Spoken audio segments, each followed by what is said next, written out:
কেউ গোপালের বিরুদ্ধে কথা বলে না।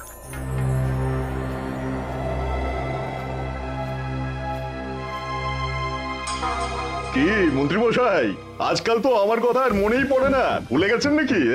আরে না না ভগবান, তুমি হলে আমার তুরুপের তাস।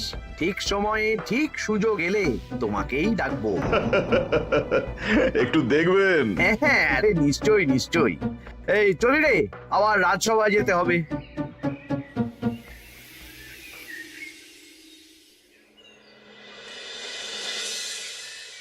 আচ্ছা, তোমরা বলো তো, আমাদের রাজ্যের সার্বিক উন্নতির জন্য সবার আগে কি দরকার? মহারাজ, আমি বলবো, বলো গোপাল। সততা আর শিক্ষা, এই দুটো জিনিস মানুষের মধ্যে থাকলে রাজ্যের উন্নতি কেউ আটকাতে পারবে না মহারাজ। একদম ঠিক বলেছ পণ্ডিত, তুমি তো শিক্ষার কাণ্ডারি। তুমি কি বলতে চাও এই ব্যাপারে? মানে কিভাবে শিক্ষার আরো উন্নতি করা যায়? মহারাজ, আমি তো মনে করি পুঁথিগত শিক্ষাই শুধু শিক্ষা নয়, মানুষের ভেতরে যে পূর্ণতা আছে সেটাকে ফুটিয়ে তোলার নামই হলো শিক্ষা। যেমন? কেউ যদি খেলতে ভালোবাসে সে খেলোয়াড় হবে, গান করতে ভালোবাসলে সে গায়ক বা গায়িকা হবে। আমি প্রত্যেকের মধ্যে লুকিয়ে থাকা এই বিশেষ বিষয়গুলিকে তুলে ধরার জন্য কিছু করতে চাই। তা এটা করার জন্য কি দরকার? প্রথমত অর্থের প্রয়োজন। আমাদের আরো অনেক টুল খুলতে হবে, সেখানে এক একটা জায়গায় এক এক রকমের শিক্ষা প্রদান করা হবে। এটা ভালো প্রস্তাব। আমাদের রাজ্যে গায়ক, নৃত্যশিল্পী, অঙ্কন শিল্পী, খেলোয়াড় সব তৈরি হবে। দেশ বিদেশে রাজ্যের নাম উজ্জ্বল হবে। মহারাজ, একদম এসব উল্টো পাল্টা খরচ করবেন না। কেন কেন? মহারাজ, রাজকোষে প্রথমত বেশি অর্থ নেই, যে কোনো সময় যুদ্ধ লাগতে পারে। তাই আমাদের উচিত প্রথমে এসব না করে কামান, গোলা বারুদ, ঢাল, তরোয়াল এসব কেনা। ঠিকই বলেছ। কদিন ধরেই শুনছিলাম সীমান্তবর্তী এলাকায় ইংরেজ সেনারা নাকি ঘুরঘুর করছিল। পণ্ডিত মশাই, আপনার এই সব পাণ্ডিত্য অন্য জায়গায় ফলাবেন কেমন? এসব করে লাভের লাভ কিচ্ছু নেই। কাউকে যদি ইংরেজরা গুলি করে সে কি গান শোনাবে? হ্যাঁ, মন্ত্রীর কথায় যুক্তি আছে। মহারাজ, আপনি বরং পণ্ডিত মশাইকে কিছুদিনের জন্য ছুটি দিয়ে দিন। পণ্ডিত মশাইয়ের মাথার একটু বিশ্রাম দরকার। হ্যাঁ পণ্ডিত, তুমি বরং দিন 15 জন্য তীর্থে ঘুরে এসো। যথা আজ্ঞা মহারাজ।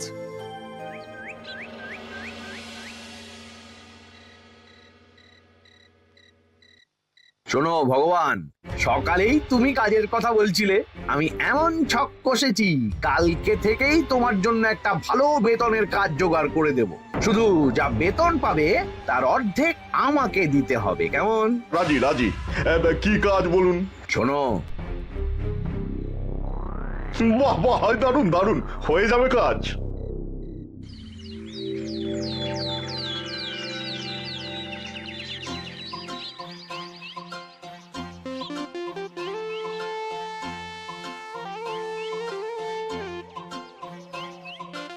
এই সকাল সকাল রাস্তায় ঘুরঘুর করছিস কেন? হ্যাঁ, পড়াশুনো কি শিখেই তুলে দিয়েছিস? পণ্ডিত মশাই তীর্থে গেছেন, এখন আমাদের ছুটি।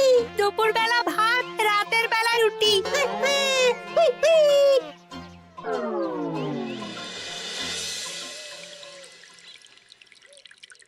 মহারাজ, গতকাল পণ্ডিতকে ছুটি দিলেন আর আজ পাঠশালার সব ছাত্রছাত্রী সকাল থেকে ঘুরঘুর করছে।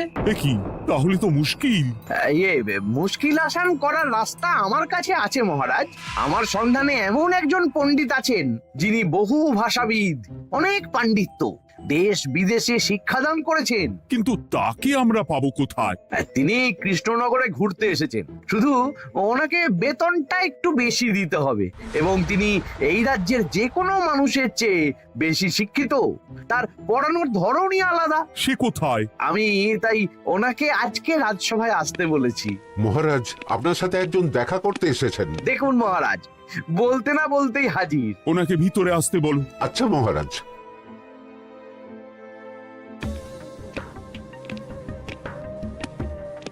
প্রণাম কৃষ্ণচন্দ্র, আমাকে আপনার মন্ত্রী ডেকেছেন তাই এলাম।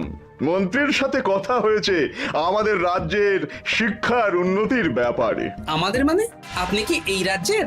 মানে এখন এই রাজ্যে আছি তো, তাই আমাদের রাজ্য বললাম। উনি সবাইকে আপন করে নেন।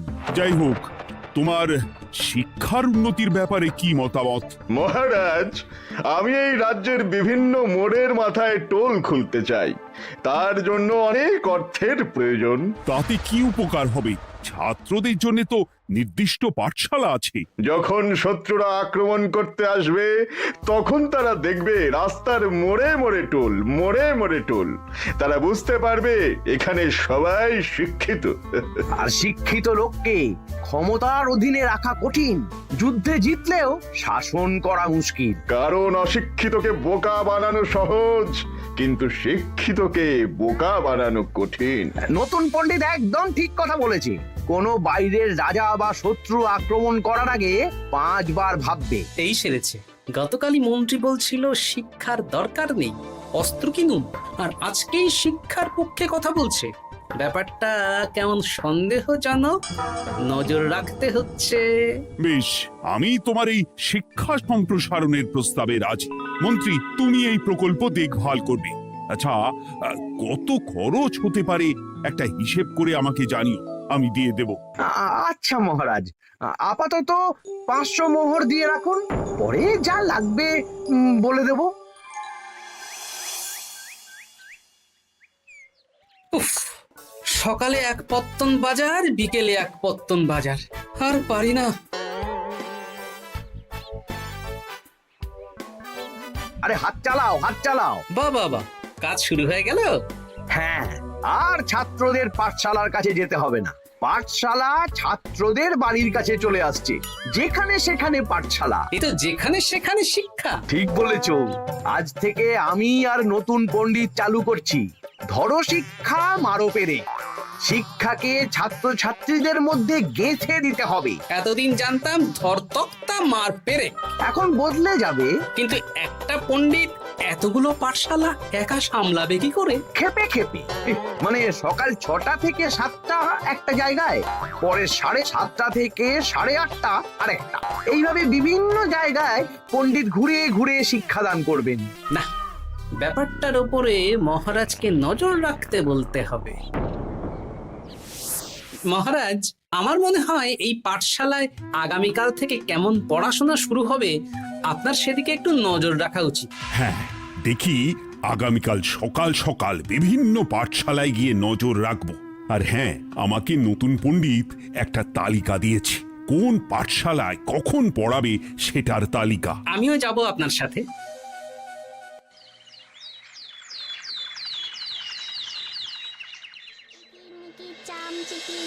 কাটা মজুমদার ধে এলো দামোদর, দামোদরের হাঁড়ি কুড়ি, দুয়ারে বসে চাল কুড়ি। দেখি কুটি, তোরা এই কিরমিকির খেলছিস? নতুন পণ্ডিত কোথায়? উনি তো এই মাত্র দক্ষিণের পাঠশালায় গেলেন।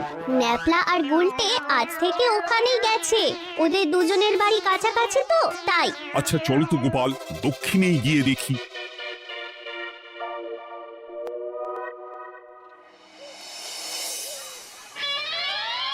দেখি এখানেও তো নতুন পণ্ডিত নেই। নতুন পণ্ডিত মশাই আমাদের একের নামটা মুখস্থ করতে দিয়ে চলে গেলেন। একের নামটা? এসব কি হচ্ছে? শিক্ষার নামে অর্থের জলাঞ্জলি মহারাজ। না, আজই রাজসভায় এর বিচার হবে। মন্ত্রী, আমি যা দেখলাম তাতে শিক্ষা তো কদিন পরে লাটে উঠবে। আমার এক ভাগ্নি তো আজ পাঠশালায় গিয়ে লুকোচুরি খেলেছে। নামমাত্র পড়াশুনো আর বাকি সময় খেলা, এভাবেই বয়ে গেল বেলা। মন্ত্রী, এই তোমার নতুন পণ্ডিতের দৌড়। মহারাজ, একজনের পক্ষে এতগুলো পাঠশালায় শিক্ষাদান তো সম্ভব নয়। তার জন্য তো আরো পণ্ডিতের প্রয়োজন, আর তার জন্য চাই আরো অর্থ। আবার অর্থ? শুধু মহারাজের অতিরিক্ত অর্থ খরচ হবে বলে আমি আগে এই প্রস্তাবটা রাখিনি। বেশ, তা আর পণ্ডিত কোথায় পাবে? আমাদের নতুন পণ্ডিতের কাছে অনেক পণ্ডিতের সন্ধান আছে। উনি একটা হাঁক মারলেই সব চলে আসবে। বেশ, তাহলে তাই ব্যবস্থা করো। এভাবে শিক্ষার অবনতি আমি চোখে দেখতে পারবো না। আরো 300 মোহর লাগবে। পেয়ে যাবে। এ তো দিনে দুপুরে ডাকাতি। ব্যাপারটা ধরতে হবে, কিছু একটা ঘোট তো আছেই।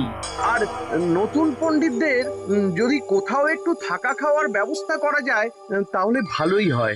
রাজবাড়ির অতিথিশালা তো আছেই, ওখানেই না হয় ব্যবস্থা করে দেব।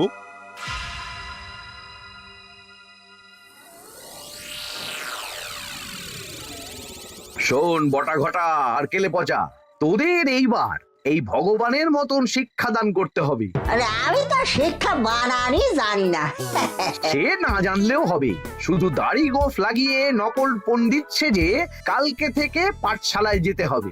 কাকে কোথায় যেতে হবে সব আমি বুঝিয়ে দেব। আচ্ছা,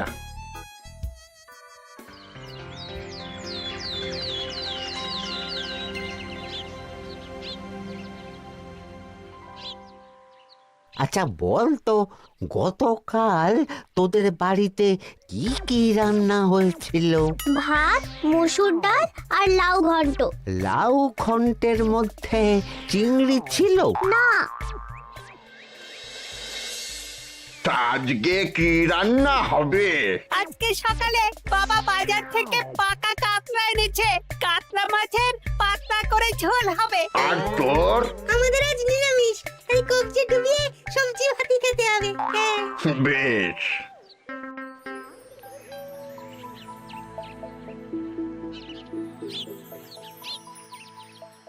বল, আজকে তোরা কি কি শিখলি? আমি লাউ ঘন্ট। আমি সবজি ভাত। আমি কাতলা মাছ। কি বলছিস কি? আজকে তো পাঠশালায় এই সব আলোচনাই হয়েছে। এবারে ব্যাপারটা একেবারে সহ্য সীমার বাইরে চলে যাচ্ছে। দাদু, আমাদের আগের পণ্ডিত মশাই ভালো ছিলেন। উনি কোথায় চলে গেলেন? মন্ত্রী মশাই ছলে বলে কৌশলে ওনাকে তীর্থে পাঠিয়েছেন। না, এখন আমাকে মন্ত্রী মশাইয়ের উপরে নজর রাখতে হবে।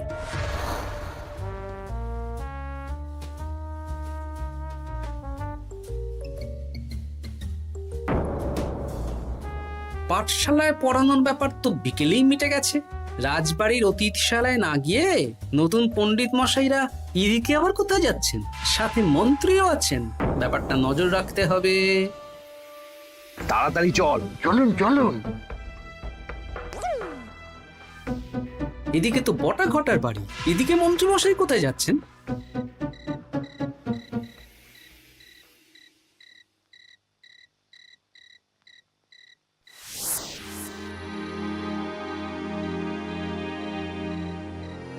তারপর তোমরা সবাইকে কি শিক্ষা দিলে? শিক্ষা স্যার আমাদের শিক্ষা নেই, চুরি করে দিন চলে। আমি কি করে শিক্ষা দেব? আরে ছাইপাশ দাড়ি গোঁফ থাকলে কি কুটকুট করে। তা বলেছিস বটা। আরে আরে আহারে করছিসটা কি? ভালো রোজগার পাতি কি তোদের সহ্য হচ্ছে না নাকি? ভগবানকে দেখ, সেই কবে থেকে দাড়ি গোঁফ লাগিয়ে পণ্ডিত মশাই সেজে আছেন। আমারও প্রথম দিন একটু সমস্যা হচ্ছিল, এখন সামলে নিয়েছি। আর আমাদের এই সব আলোচনা একদম করা উচিত না। বলছি মন্ত্রীমশাই, আমি কি শুধু এই পাঠশালাতেই পণ্ডিতের অভিনয় করব, নাকি রাজসভায় বসার সুযোগও পাবো? কালকেই এই ব্যাপারটা দেখছি। আগে তোমাকে রাজসভায় ঢোকাবো, তারপর এক এক করে বটা ঘটা কেলে পচা সব আমার দলের লোককে রাজসভায় ঢুকিয়ে নেব। আর রাজসভার বাকি সদস্যদের ফাঁকা করে দেবেন। একদম তাই। মহারাজ সহজ সরল মানুষ, এটাই একটা বড় সুবিধা। আচ্ছা, এই ব্যাপার। ঠিক আছে, আমি কদিন পরে ঠিক সময়ে একদম হাটে হাড়ি ভাঙবো।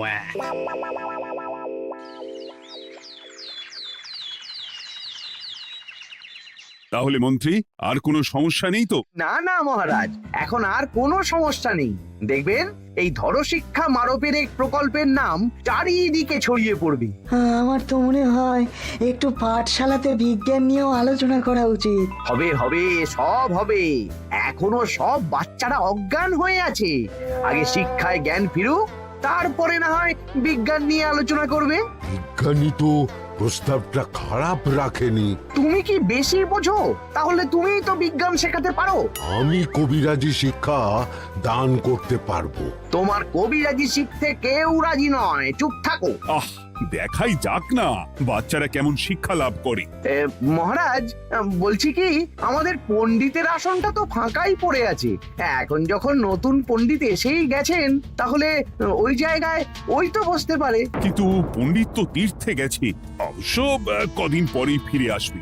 ও আসুক, তারপর না হয় আলোচনা করে একটা সিদ্ধান্ত নেব। পণ্ডিত মশাই না হয় এসে পুজো পাঠটাই করুক, কিন্তু রাজসভা এরকম ফাঁকা থাকলে কেমন একটা লাগে। বেশ, তাহলে তাই হোক। কালকে থেকে নতুন পণ্ডিত আমাদের পুরনো পণ্ডিতের জায়গায় বসবে। এইভাবে রাজসভা ফাঁকা করে যেতে হবে, তাহলে একদিন সবাই আমার পক্ষেই কথা বলবে আর শেষে রাজাকেই সরিয়ে দেব।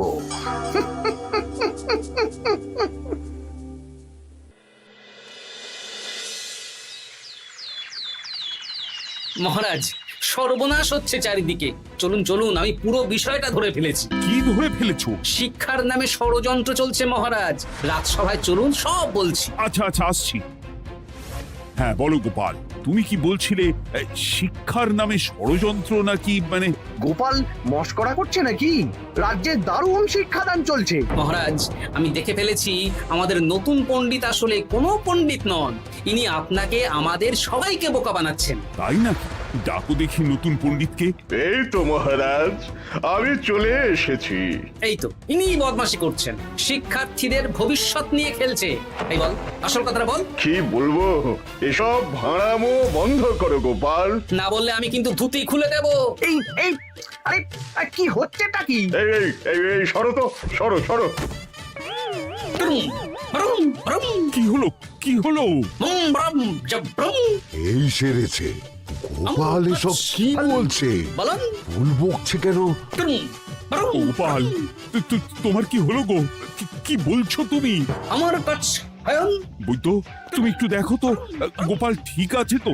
এই যে নতুন পণ্ডিত, তুমি তো অনেক ভাষা জানো, তুমি বুঝতে পারছো? মহারাজ, আমি দেখছি গোপালের মনে হয় বিশ্রামের প্রয়োজন।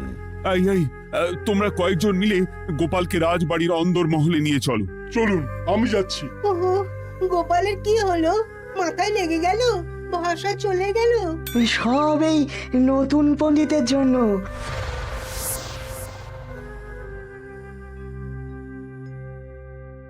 আম ভাল খাচ কাচ আয়ন, আম মাস্টার কাচ। মহারাজ, আমার মনে হচ্ছে গোপালের বাইরে থেকে কিছু হয়নি, ভিতর থেকে কিছু হয়েছে। ব্রুম, নারী স্পন্দন, হৃদস্পন্দন সব ঠিক আছে। আমার বড় যাব ভ্রম। কিন্তু গোপাল কি ভাষা বলছে বোঝা যাচ্ছে না। নতুন পণ্ডিত, একবার চেষ্টা করে দেখো না। আমার কাছে হয় না।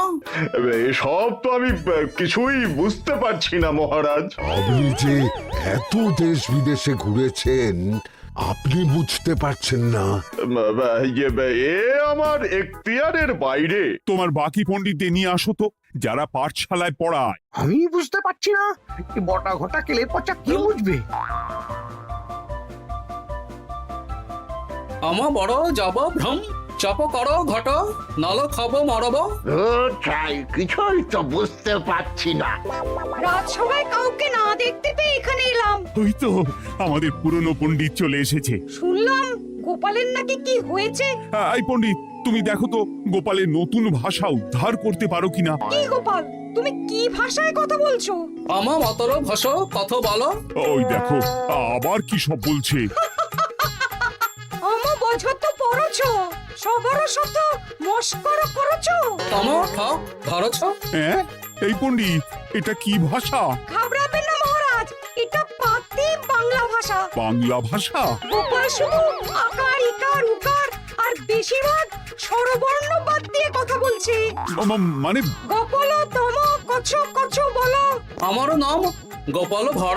মহারাজ, গোপাল বলল আমার নাম গোপাল ভর। আমার অত বকনা মহারাজ। এর মধ্যে আকার ইকার উকার এসব বসিয়ে দেখুন তো কি হয়। আমার নাম গোপাল ভাঁড়। আমার নাম গোপাল ভাঁড়।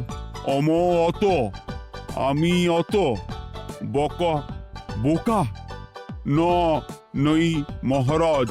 মহারাজ, আমি অত বোকা নই মহারাজ। এই তো সুন্দর ধরে ফেলেছেন। কি কেমন দিলাম? দেখলে, আমাদের রাজ্যে মন্ত্রী ধরে আনা পণ্ডিতের পাণ্ডিত্য।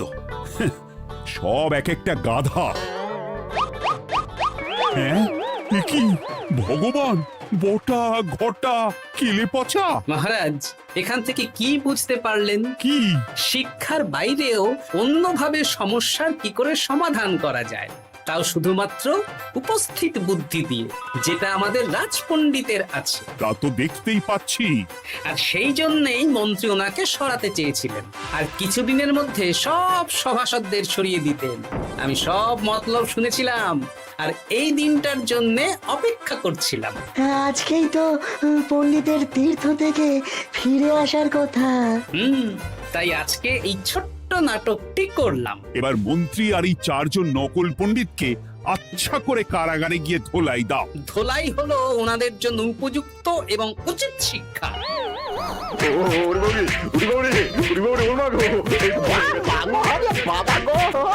ভুল হয়ে গেছে গো। আরে